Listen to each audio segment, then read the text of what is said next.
Hello, everyone. As you're logging in for the webinar, we'd love to hear where you're from in the chat box. I am from, based in San Diego. I work with the program of church management. And again, it's great to hear the chat box. It's awesome to hear where you're from just as we get started. I'm excited because we definitely have a global panel today. We have someone from Poland, we have someone from Uganda, and someone from DC.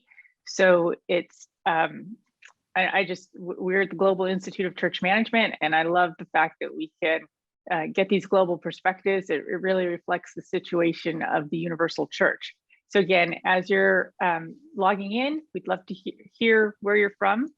It's great that we can have this conversation, and I think very timely insofar as media is playing a very, very important role right now in history and helping a lot to influence the world and inform the world. So I will go ahead and start. My name is Dr. Pia de SOLENNI. I am the President and Executive Director of the Global Institute of Church Management. We support the program of church management in Rome. That's our flagship program. We are working to establish partnerships around the globe with other institutions to offer the program of church management. We are working to offer online courses, and we'll offer research, so conduct research and offer library capabilities. So with that, I welcome you to today's webinar on managing the assets of the church. We have taken, so we're shifting. We were talking about before the non-personal assets. We talked about real estate and investing and finance, and now we're switching to the human assets. Particularly, we're going to start with media. Next month, we will go back to real estate because next month we'll be live streaming our conference in Rome. So if you can't, we'd love to have you attend in person. The information is on our website. If you can't, please join us as the streaming, and that will be from the 28th through the 30th of April.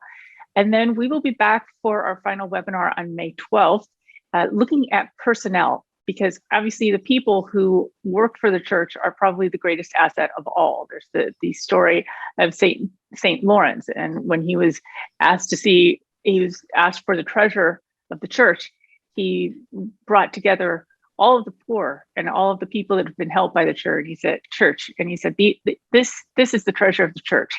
So again, we're moving to a more kind of human example here, consideration of our assets. And with the conversation today, we're going to be talking about media. We're joined by Monse Alvarado from Washington, D.C. She works for EWTN and for the Beckett Fund. Long tradition in working on the issues of religious freedom.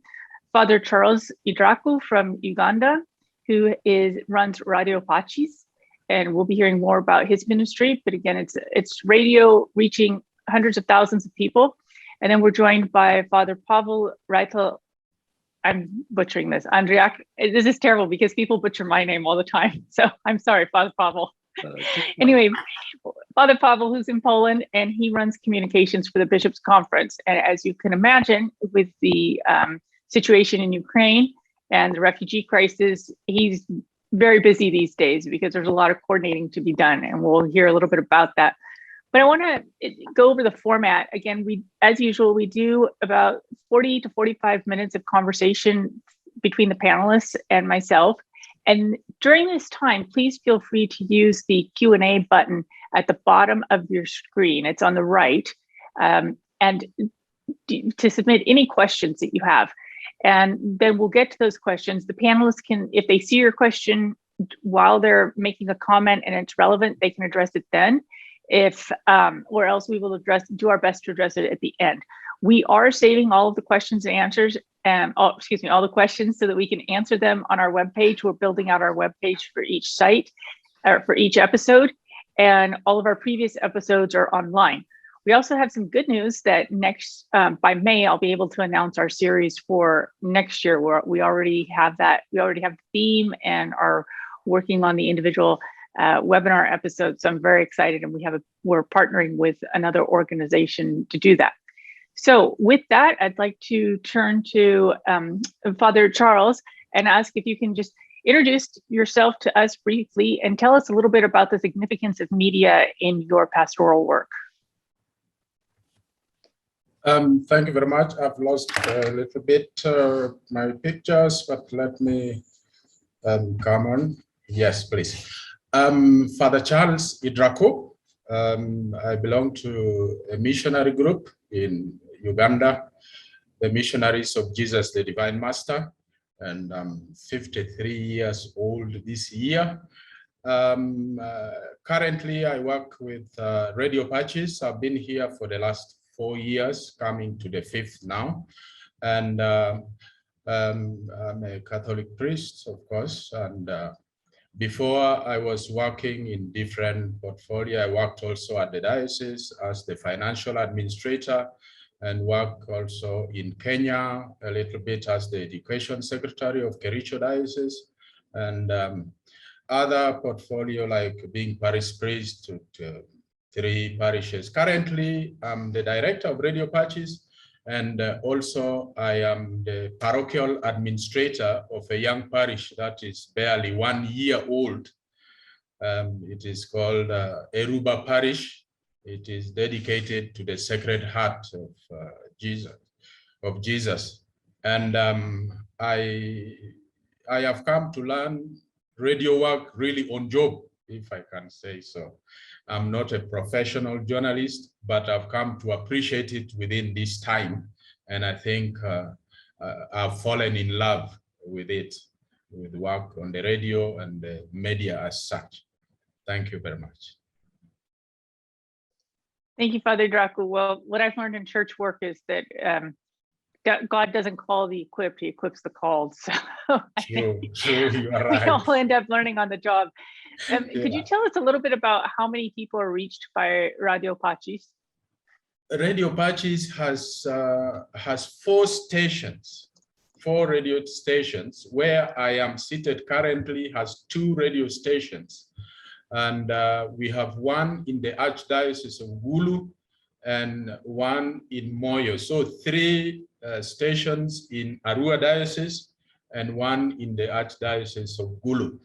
And this came about because of the language issue. We have really 5 major languages in this region in the whole of northern Uganda. And it becomes very difficult to package, message on just one frequency. You will be having too many pieces. And as per our last research, which was done in 2019, at least we reach 6 million people, including 1 million refugees that have come from South Sudan. Yes. And so it is really taking a very large chunk of the region of northern Uganda. And Father IDRAKU, can you tell me what is the pastoral nature of the work? Okay, the pastoral nature of the work on radio is such that we have, of course, celebrations of Mass every Sunday, which we are able to give access to, but we have our programmings, which are like 75% really pastoral in nature. And this involves reaching out to the youth, taking the radio out to them, reaching out also to students and teachers through what we call community dialogues, in which they express faith issues and also other related issues that we are able to bring back, edit, and be able to broadcast for the common good, for people to benefit and from that. And also we have choir activities. We have recordings of choirs of different places within the region, and this helps to improve on liturgy, so that the choir groups are able to benefit from one another and also improve in terms of their liturgical participation or animation. And apart from that, we also have what we call the devotions that run on radio. Actually, from Monday up to Sunday, it is throughout in the morning, particularly to help people to appreciate reflecting on the mysteries of the church, like through the rosary, the way of the cross during the season of Lent. And we also have a small component that is called a scripture moment, which takes the daily readings and a short reflection done on it, just for 10 minutes. And this helps so many because not many are able to participate in daily mass. And therefore the readings have very important bearing in their lives. And also many are not able to read and write. So the ears really is the key for them. So we bring for them the word of God of the day and trying to expound on it a little bit. We also have, of course, the departments like the vocations office that have programs on the radio every week, 1 hour program a week to encourage vocations to the priestly life and to religious life. And also on the sister frequency, there is the same, it is called God is Calling. It is for lay ministries like catechists, like married life and so forth. So that we don't have a lack. We don't have a lack because the diocese is so big, it's like 10,000 square, kilometers, and the number of the priests are not really enough. So we feel through the radio, we can be able to reach out spiritually, we can be able to reach out pastorally to many. And the bishop also takes part of the program in what is called pastoral forum, that he explains his activities and the activities of the church, whether there are encyclicals or, communications about synod, like the current synod on synodality, so it really brings out a pastoral nature of the church in Arua, and we feel it is very beneficial for us. Wonderful, thank you, Father Charles. And maybe if I can turn to you, Father Pavel, if you can tell us a little bit about your work with the bishops, and I would be remiss if I didn't acknowledge that you are doing this work in a unique time in history with the situation in Ukraine. If you can just tell us a little bit about your work, where your work and the importance of media, particularly at this time. As Father Charles said, the Catholic media are pastoral in nature. So this is very important. At the same time, they are very, they are in the heart of the gospel. And Jesus took care of the people. And media is the way to take care of the people on many levels, on pastoral level, and now on humanitarian level. Now, the Poland and the Catholic Church in Poland is now in the situation that actually was never before in our history. From the part of the Polish Bishops' Conference, now responsible for the press office is a spokesman, Father Leszek Gęsiak, a Jesuit priest, since 2 years almost. I was before a spokesman of the Polish Bishops' Conference. Now I'm responsible for the Office for Foreign Communication, which means that we bring the information from Poland, from the Catholic Church in Poland, and translate this information in various languages and make available to other people, because obviously people don't read Polish or Russian or Ukrainian. Now, in this time, especially, we are helping the Catholic Church and also the people in Ukraine and other countries, in this very difficult time. Now, people want to know what is happening in Poland. So almost 1.5 million of the people arrived to Poland since 24th of February, which means in about 2 weeks. Among the people, mainly like 90% are women and children, or 95%. It is the biggest humanitarian crisis that was ever in the world, because on the top of of the people who are in Poland, there are people in other countries. There are probably more than 2 million people in 2 weeks. They immigrated from their countries, but 18 million people changed the place of residence in 2 weeks. So the situation is very dangerous. And I think, first of all, people have the right to know about it. And the Catholic Church, on one hand, has to inform on this, but also as a believers. In today's gospel, Jesus said, ask, and this will be given.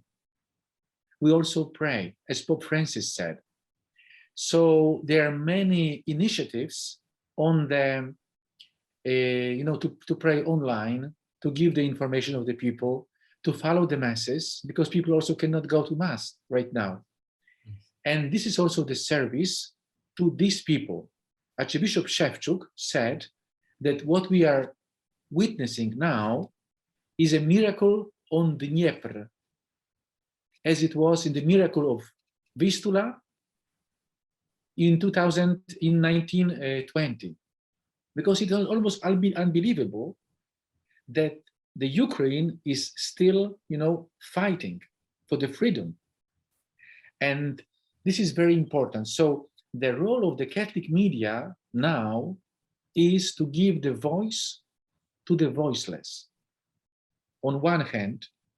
And also the second thing is to bring the people from, give the people hope and give them the chance to pray together, to stay together. And I received from friends from Ukraine, many information on WhatsApp. And this is also very important because they can share this information this way. And so this is about the situation in Ukraine. Now, in Poland, there are no refugee camps because people receive refugees in their homes or in the flats that they have, and they give them, available to the refugees. But we live here and we know that most probably this war will not finish soon. So in a sense that we also have to be ready, for a long journey, and with the people that we received. And the Catholic Church is very, very active. Like bishops receive refugees at their homes. People receive in their homes, in the parishes. Even one parish received about 200 people, and there are parishes that receive even more. And Caritas Poland works very hard. So in this situation, really, what we have to do, first of all, to raise awareness, so the people can also know about the situation and help the people in Poland and other countries where they are, but first of all in Ukraine. And from the part of the Catholic Church, the way to help is to help Caritas. Because like in Poland are 10,000 parishes. In 5,000 parishes are, the structures of Caritas and tens of thousands of volunteers. The same is in Ukraine. There have the Caritas too, because sometimes people ask how to help. So this is very important in this situation. On daily basis, the Catholic media, what is the most important is to bring people from virtual to sacramental life. Bring people to Jesus. And this is very important also in the time of pandemia, that people, were in touch in their parishes because they can follow transmissions. So it was amazing. And then also on the television, people could, not participate, because it's not a participation, but can be in touch with the people who participate in the Mass and can follow in that possible way. Just to give you an example, some numbers. In the public television in Poland, during the time of pandemia, were 2 masses at 7 and 11 a.m., and they were followed by 10% of the Catholic population in Poland, which is 92% of Poles are Catholics. So it was about 4 million people who followed these 2 masses.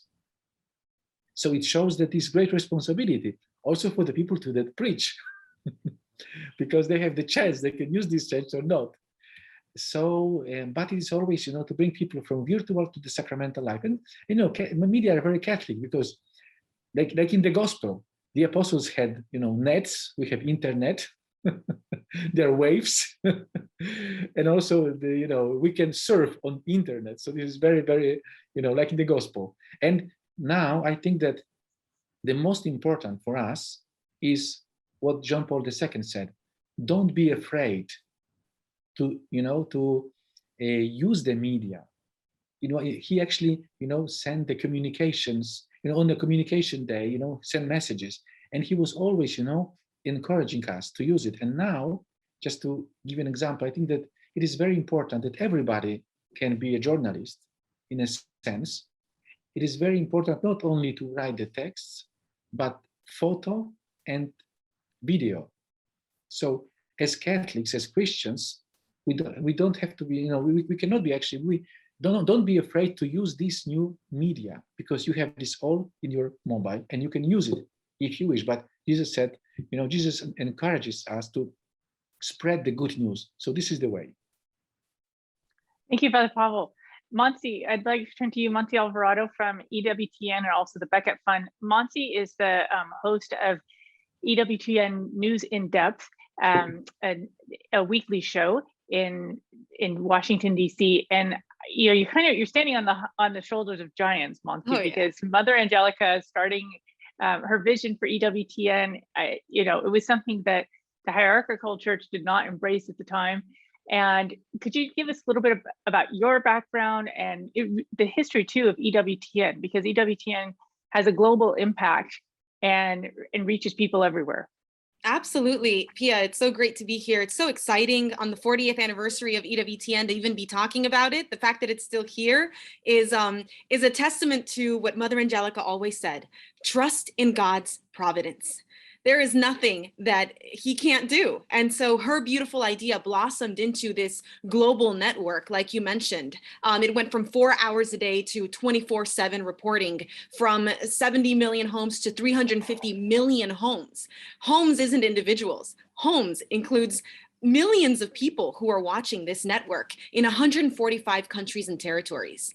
That should say something to us about the reach of the church and people's desire for content that has a Catholic lens, the Catholic lens, the church's understanding of who we are as human beings and what we're supposed to do with that understanding. My background is in political communications, and I started at the Beckett Fund for Religious Liberty 13 years ago. What's the Beckett Fund for Religious Liberty? The Beckett Fund for Religious Liberty is a nonprofit law firm that defends religious freedom at the Supreme Court. We took on cases like the Little Sisters of the Poor, who were fighting an unfair government mandate that was forcing them to cover abortifacients and contraception in their employee health care plan. And they won at the Supreme Court twice. So it's just incredible to see how the voices of the church through the religious freedom work that I was doing were already being lifted up in the media. I had to work really, really hard to tell the story of the Little Sisters of the Poor and the work that they do as a religious order.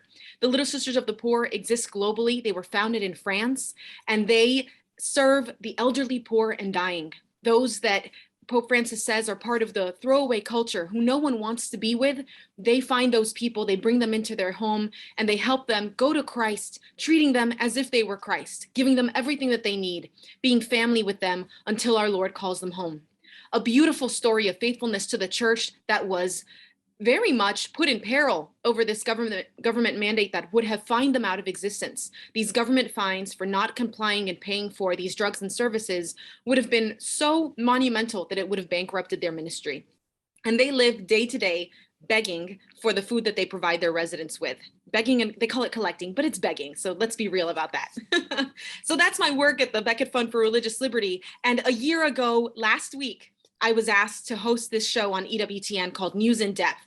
And the world of EWTN News, which has a bureau here in DC, in addition to the work in Alabama, is to bring the news through this unfiltered lens, bringing you what you need to know at the end of the week on Friday nights and re-aired on Sunday mornings. And it's incredible, because exactly what Father Pavel was saying, and about the importance of reaching people wherever they are with the sacraments. Absolutely. That's something that we saw with COVID. We saw ourselves having to reflect the sacramental reality of the church on the airwaves, in television, in radio, and online. EWTN streams on YouTube, it streams on its app, it streams through iHeartRadio, which is something that a lot of people don't realize, in mainstream networks. So it's incredible to see that 500 radio affiliate power really go global in precisely the I think unleveraged medium of radio. People who are in their cars, people who are in their commute every day, go on and try to have free content. Spotify seems to be the thing everyone signs up for. That's actually not true. People want free radio. It's easier to just grab onto whatever's already playing. So it's an incredible moment to really listen to the way that God is calling us. I never thought that I would be doing a TV show. I definitely think that God qualified me, as you mentioned in your opening remarks, for this task, because that's not what I was formed in, but it's what I was called to do. And Pope Francis has challenged us, telling us that this is not a time of change. It's not a time when the church is reaching in to change church teaching. It's a change of times. It's a time when we're called to dig into what we know about our faith and go out into the world and encounter the culture, encounter these changing ways that the church is asking us to minister to the world and to be the face of Christ for the world. One of the things that strikes me is listening to all of our panelists, it's just the element of trust that people have in Catholic media. So I've been amazed when I've been on EWTN, for example, people that aren't even Catholic are watching EWTN. And, you know, I come from a small town and people will come up to my parent, my mom especially, and say, oh, I saw Pia on EWTN. And they're people who aren't even Catholic. So there's a really interesting, I think, a level of trust that people have in Catholic media, even if they're not Catholic. And I'm just wondering if I could ask each of the panelists, just do you have an anecdote from your experience that you'd like to relay of a way in which Catholic media reached someone? And Father Pavel, I really like the language that you used of we're taking people from the virtual to the sacramental. So this means of communication, it's to my mind, it's part of the gospel. This is, this is how we go out. You know, it's amazing, that in Poland, for instance, in the media, which are against the faith, sometimes against the Catholic Church, and against the values of the Catholic Church, in the time of COVID, at the best time, they transmitted the Mass, and people were shocked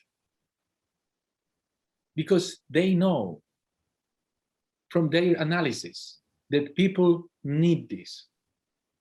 So I would say that we cannot, exclude any media, because in the public opinion, this medium is against the church, against faith, against everything.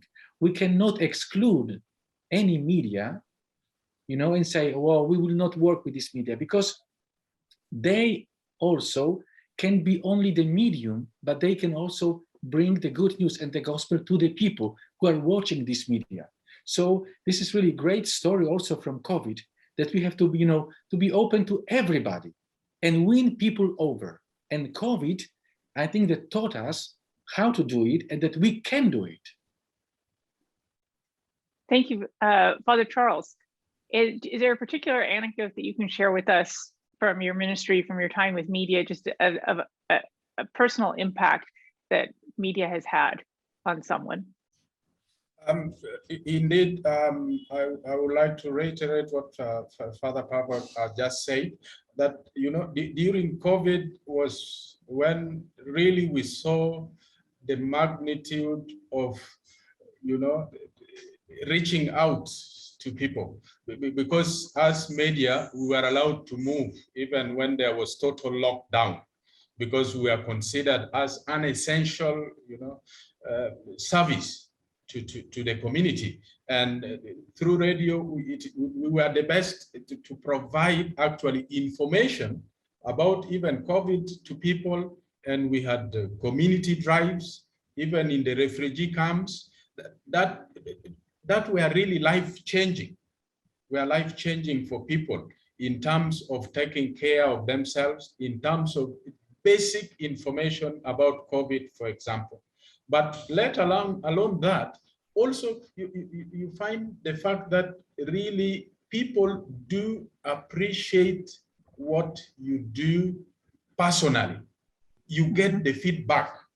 Now we have, we bought phone tablets through which we can get feedback. You won't believe what amount of information, appreciation and, concern that we should even be doing more that comes from people. So that means really the radio and all the other forms of media, as Father say, is touching the life of people. And we can't leave any of it out, because that is where we are able to find the people now. As I said, it is the best means to tailor information to reach people who want a particular type of information package in a particular way. Because there are categories. I mean, sometimes you have focused on the refugees, for example.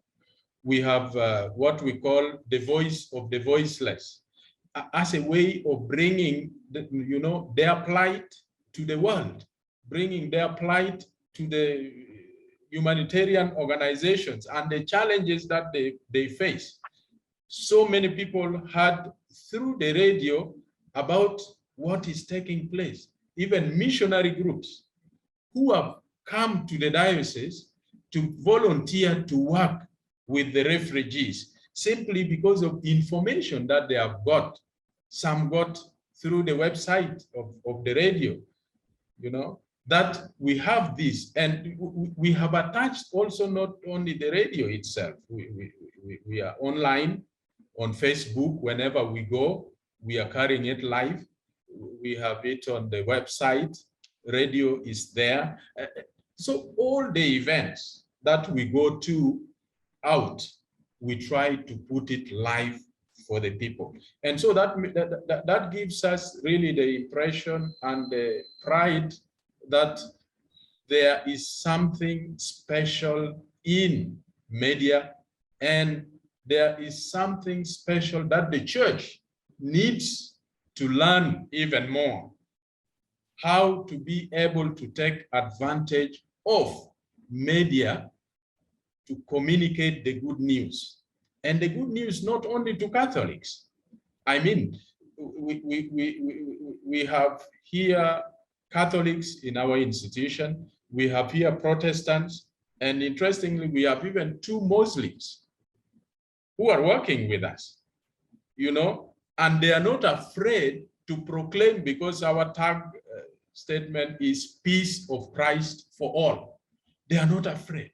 The majority, a large number, not the majority, a large number of our listeners to our programs are Muslims, So you see that the impact that you have on the life of people through media is to transform and change their conscience and mindset about certain situations in life that unite us together. That may not be correct for all. The prejudices that are there are, broken when we are able to share positively. And of course, recognizing the differences that we have, no doubt about it. Yeah. So for me, it's really a great opportunity that God has given to us through human ingenuity to be able to transform lives. Not only as a matter of, okay, you must be a religious, a Catholic, you must be converted or something like that, but to transform lives, to transform people's attitudes for the better, so that the world becomes a better place for all of us. Thank you. Thank you, Father Charles. Monsi, is there a particular anecdote that you'd like to share with us about just the impact of media? Absolutely. And also what you were saying about non-Catholics. Father Charles, you said it beautifully, this idea of religious sharing. I like to say that religious freedom really is loving well. If you really love someone, you want to see them in paradise. That's the definition for me, at least, right? And I know that for the Jewish community, the Muslim community, even the secular community, wishing someone well means wanting the best for them. What could be better than believing in Jesus Christ and having him as your savior? So for me, the idea of religious sharing, and I know that's shared within religious communities, is something that really features as loving someone well. Loving your friends well means you share the good news with them. What does that mean with media? When I took on this show a year ago, it wasn't Catholics that congratulated me. It was Jews, Muslims, Hindus who said, the media giant is the Catholic Church.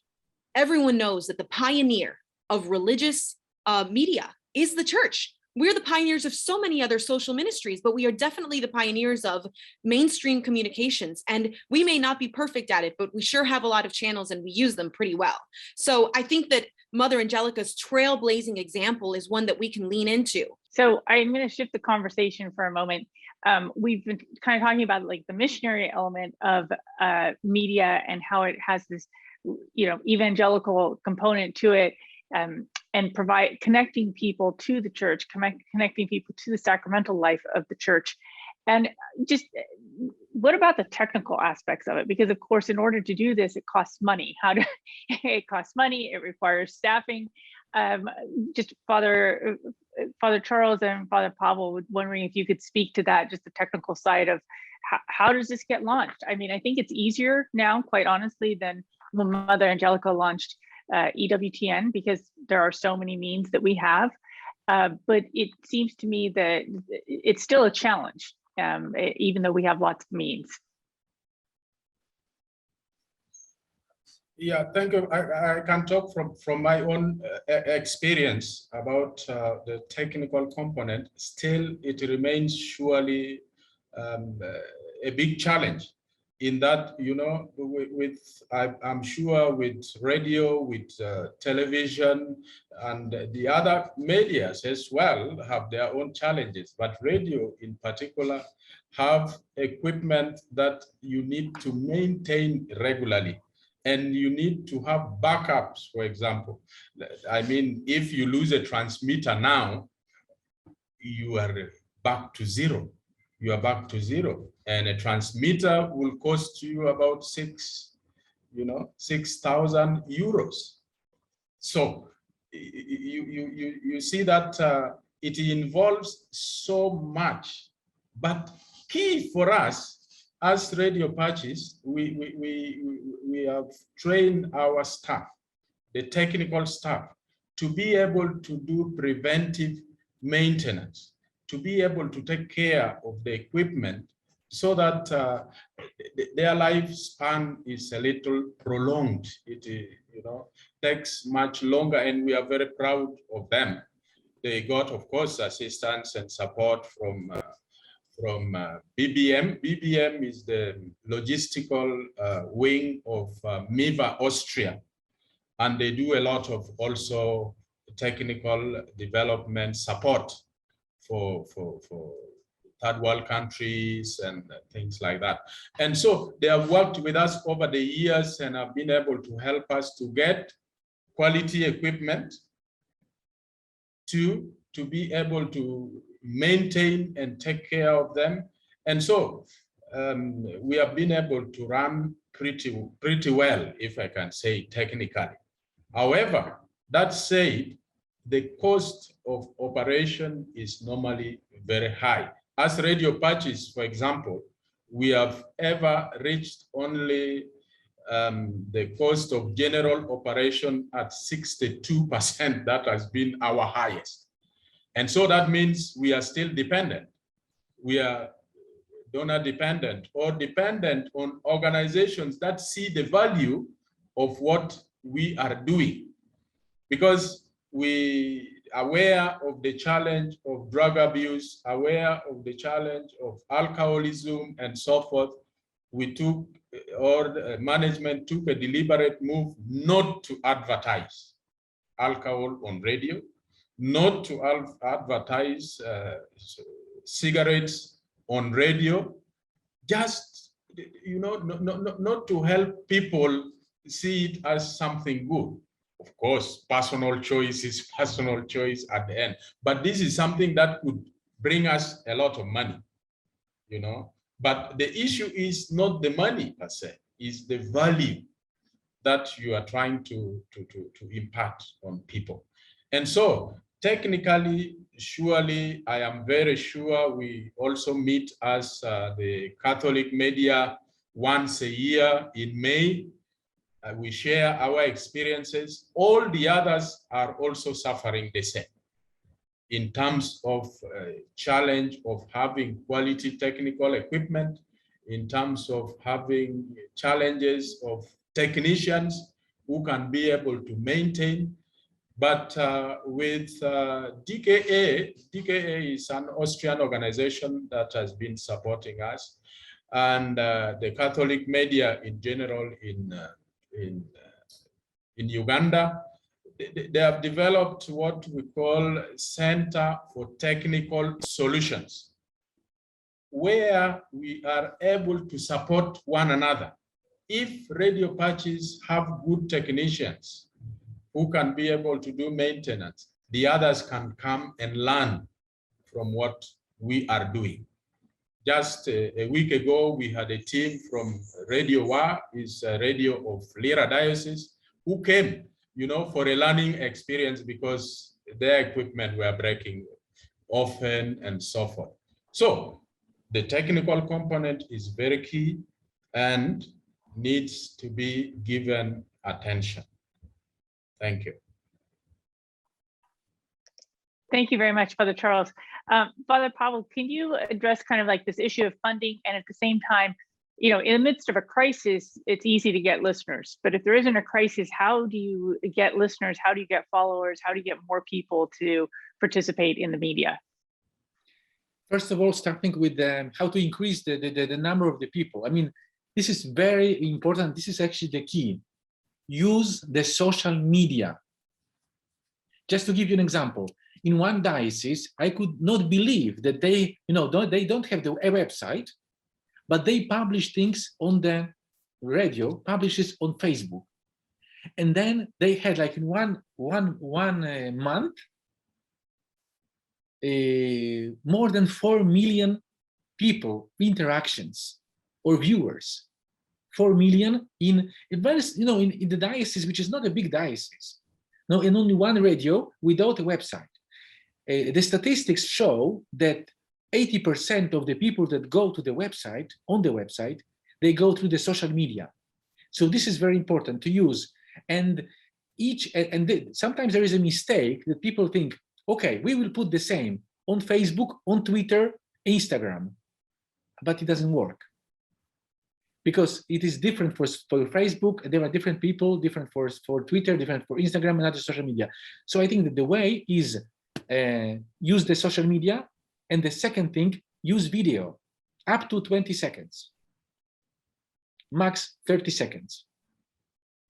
And then in terms of fundraising, it is always a challenge for Catholic media and also not Catholic media, but it depends on the medium. For instance, from the part of the Polish Bishops' Conference, there is an agency, and also every diocese contributes, and it depends on the number of people. So like every Catholic contributes this way. So this is part, but also, you know, there are various projects that people do, foundations contribute, so there are various ways. And then like for the radio in various dioceses, they do various projects with various partners. So this is also help for them. For the journals, they have obviously advertisement, but they are sold, you know, by parishes. So the parishes help. But because the Catholic media, people in the Catholic media want to remain independent, so it is possible thanks to the people that support the Catholic media. So it is, you know, people appreciate this work and they support it. And this is very important, and it goes. And then I have to underline one thing, that sometimes we all know this. In the Catholic media, you know, you don't have many people that do, you know, certain things. So one person do many things. So it shows that the Catholic journalists are very well prepared and they are very, very professional. Sometimes they go to other media because they are very professional. They work in a very professional way.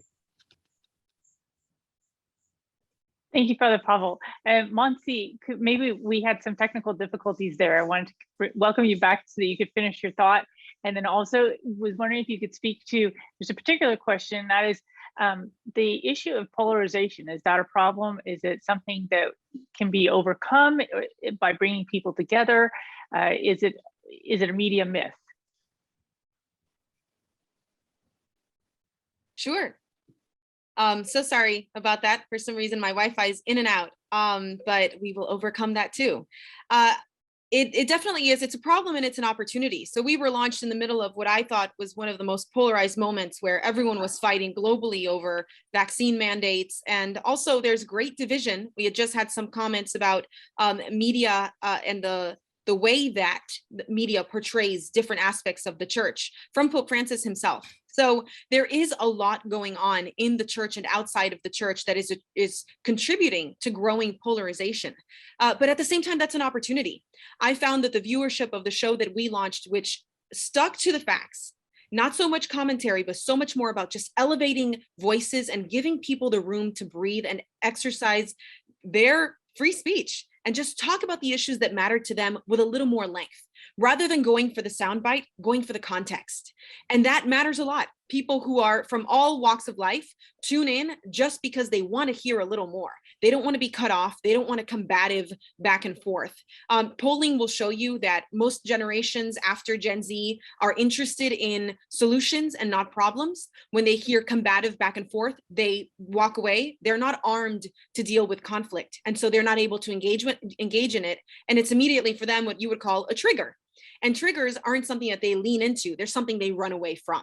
So if we're looking for ways to cultivate the up and coming audiences, it's longer discussion. That's why podcasting is so prominent. It's so popular. Longer discussion forums. You catch someone with a 20-second soundbite for sure. With TikTok, with Snapchat, with Instagram, you get someone to lean in. Once they trust you, which is something that Pia, you brought up. Trust is so important. Once they trust you, they will listen to 20, 30 minutes of your content. They will tune in, but you have to find them and meet them where they are. So they won't tune in to the EWTN app. They'll tune in on Instagram and Twitter and Facebook, and they'll listen to it sometimes without audio, which is why captions are so important. And they'll look for a lot of images. So if you just have talking heads, unlikely that they'll stick, that unless it's a subject matter that's really interesting or it's about pop culture, unlikely that they will stay there and listen. One of the most popular things that we had on the show when it first launched was a description of what we believe about the Eucharist in the Mass. Seems kind of like something that wouldn't be so popular, wouldn't have so much reach. It had a lot of reach with people who weren't in the church or people who had walked away from the church that were curious about what we actually believe that they were never taught. So we launched that with a lot of visuals. We had closed captioning and we put it everywhere we could. So cross-platform distribution and a focus on distribution networks that include different kinds of platforms and include radio as well. So when you do your TV format, making sure that you also have it ready for radio, you can take that audio and splice it and put it somewhere else. So doing a lot with a little, I would say, is the best that we can do to expand our audiences, increase the number of people that we're reaching, and also have more dynamic content. Thank you, Monsi. A question for all of our panelists. We have this question: what is the fidelity of youth listeners to your respective media? And are there specific appealing programs that help the youth to stay tuned? I think, Monsi, you began to address this in your answer. Maybe Father Pavel or Father Charles, if you'd like to chime in.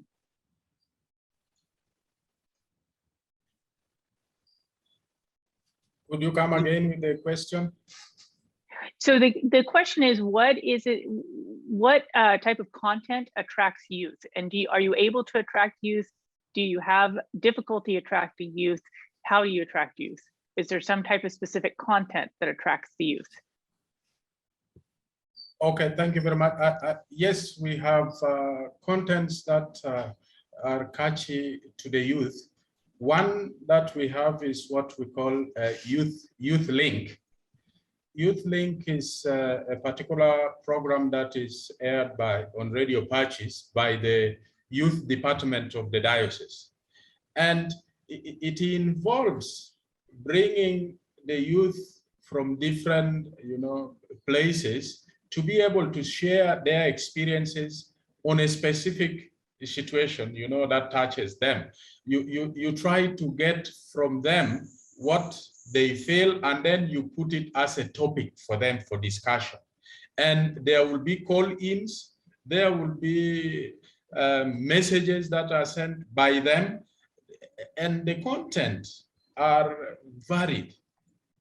About, for example, drug use, that give attention to them of discussion. About, for example, what is it that keeps them away from church activities? Why are there not so many youth maybe joining the choir groups and so forth? And they share their experiences of what challenges them from doing that. Maybe one, lack of time.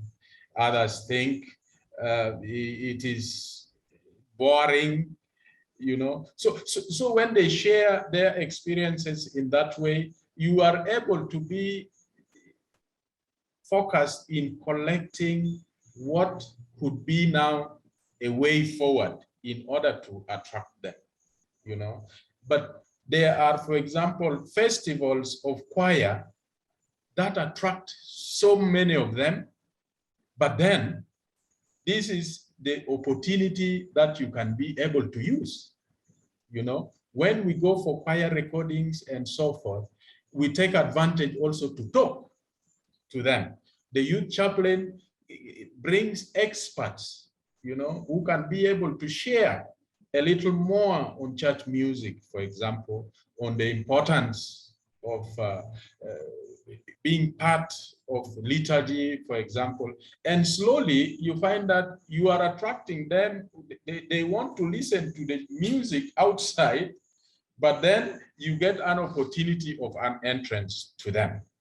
And then also there are youth, young Christian, Catholics, who come together, for example, for particular occasions of their inauguration of their leaders, for example, that we take advantage of and go and, relay these programs that attract the others, because they want to know what their colleagues are doing.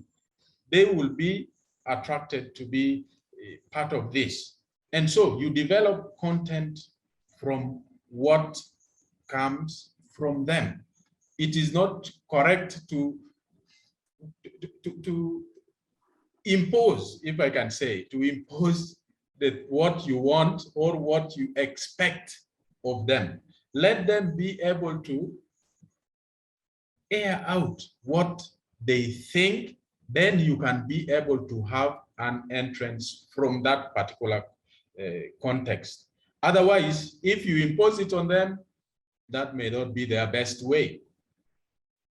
Music, for example, on radio, is what young people love. But then how can you be able to embed messages within those musical programs about, for example, trending music within in the country? We have what we call Ugandan mix. For example, we have reggae and so forth. So, but you get areas from them that can be inserted within and be able to be discussed by them. In as much as their focus may be majorly the music, but still you have critical content information on faith issues, on morals, that you are able to insert in for them. But you get that they will get hooked and in love with these programs. So thank this you, has Father made Charles. a lot of meaning for us. Yeah, so what I'm hearing from both of you, and this resonates with my own experience, is that you have to provide substance.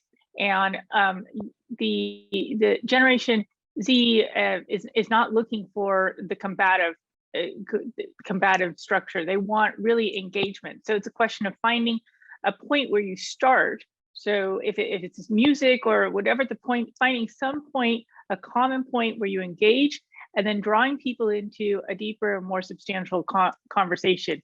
And I just think that's one area where so often the church really misses an opportunity with youth, and just instead of thinking that everything has to be watered down for younger generations, and instead, actually, young people are really hungry for something that they can wrestle with and work with. Exactly. And they want to sink their teeth into something. They don't want the kindergarten version. They want to be treated like adults and really dive in deep. And I think that's been a passionate belief of mine, and I've seen it repeated time and time again. We're running out of time. I wondered if one of you might be able to again address the challenges of funding media resources. We talked, Father Charles talked a little bit about this, but again, that's a real challenge, is funding these resources. Does anyone have a quick answer to address this? And again, we can provide more resources on our webpage. Please, Monsi.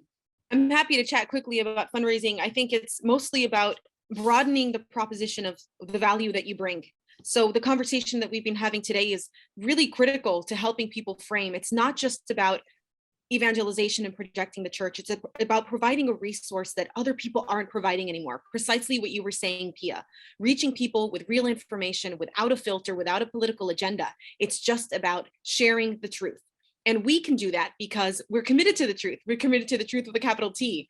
And so explaining to people that that's really what you're doing here, and that you're focused on two things, absolutely on the faith angle, but because of your faith, you're focused on skill. You're not just zealous, you have technique. And like Father Charles was explaining, making sure you have all of the resources and that you care for the equipment that you have, so that when you're trying to do this great media work, it looks good, it feels good, it matches the times that we're in, and it meets people where they are. Thank you, Monsi. Quality is really important, being able to compete with the world, with a worldly quality. So I want to thank all of our panelists. It's been a great conversation. And again, you've brought so much to the table, and we will be posting this video on our website, complete with subtitles, and then we will begin to add resources wherever we can. I want to remind people that our April webinar will actually be, it won't be the second Thursday, it will be April 28th through 30th. So if you can't join us in person for our real estate conference in Rome, please sign up to join us virtually. So it'll be 2.5 days of Zoom, and we can, please join us and drop in when you can. I know the time zone will make it difficult. We will be posting all of that content on our website as well after the conference, but we'd love to have you participate and bring your questions too. I mean, the questions are what make this exciting and engaging, I think.